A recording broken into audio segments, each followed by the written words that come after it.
And so it's about being consistent and being a little bit better tomorrow than you were today. And really, I think that's on both a team basis and an individual basis. That's what we're trying to do. When you look at the draft, obviously Jabari is going to be the focal point.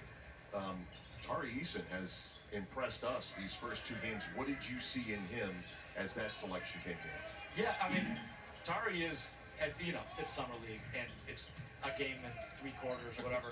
But Tari's been the guy we thought we were drafting.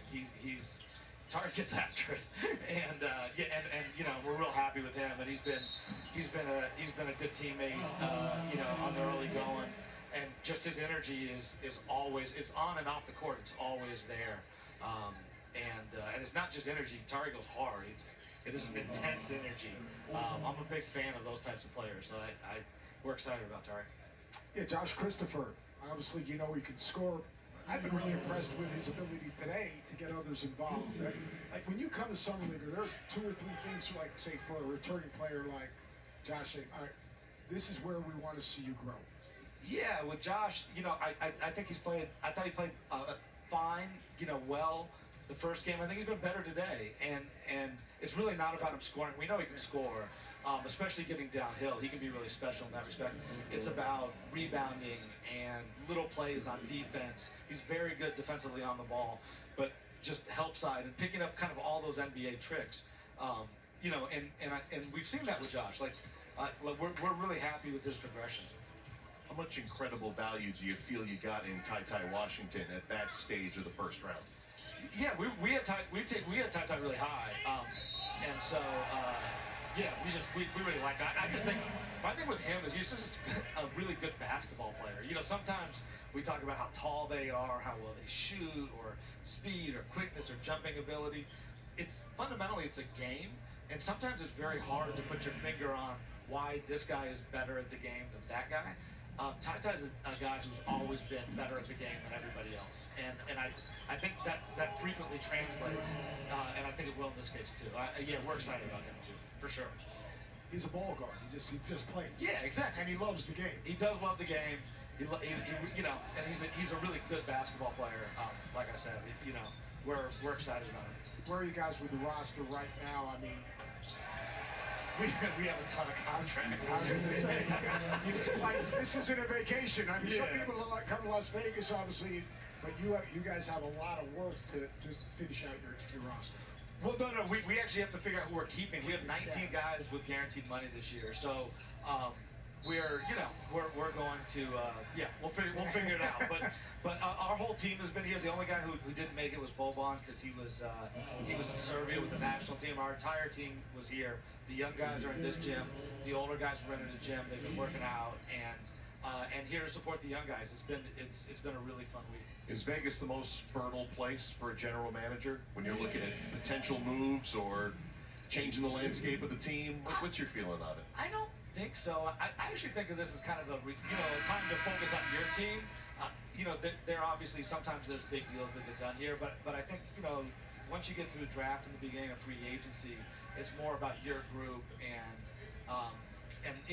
for us, we're really looking for internal growth. We're not a team that's like out there like we're not one piece away, right? And so we're excited about the guys we have on the court today, and that's really our focus. How do you keep a guy like Jabari, who I think has actually played really well today, not to put so much pressure on himself and block out the static, and understand this is just part of the process, and this is just the beginning. And will you spend time with him or coach with him? I definitely will. And I think what I would say is that was a great pass. Well, I think what I would say is that that's kind of my job and our coach's job. Playing well is not about making shots. And one of the keys to success, I think, in the NBA is making people understand that.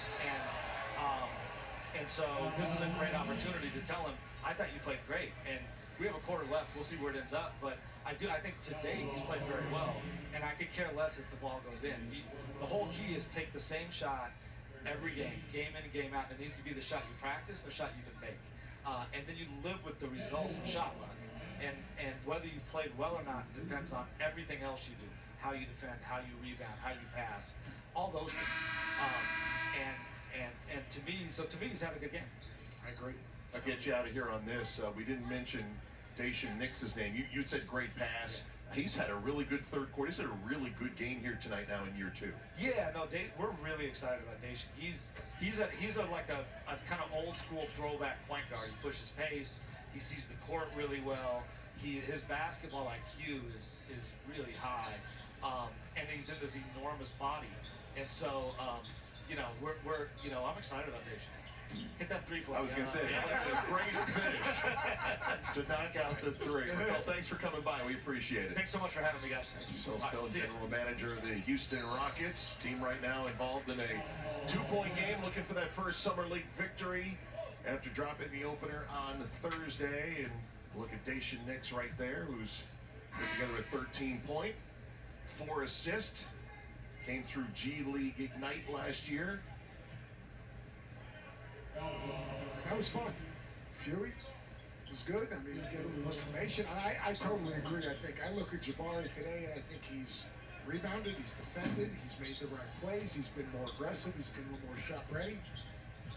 But your other point was right, and that is keeping the noise out, because what's going to be the story tomorrow? You're going to see a box score that says 3 for 16, 100%. 1 for 8, and you get lost in the midst of it. Expectation and static around these young, talented players that are young is so important to basically put in perspective.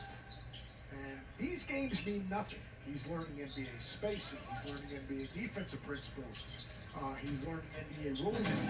That's the first time he's got robot. This is just basically, you're just trying to put good days on top of another right now and learn what this thing is. This guy's a world-class shooter. Pass to the wing, ends up in the hands of Ty Washington midway through this 4th quarter. Eason can't hit. He's had 12 ties, 19 lead changes. Both teams at the 40% mark or lower and dropping as Chet Holmgren can't convert there.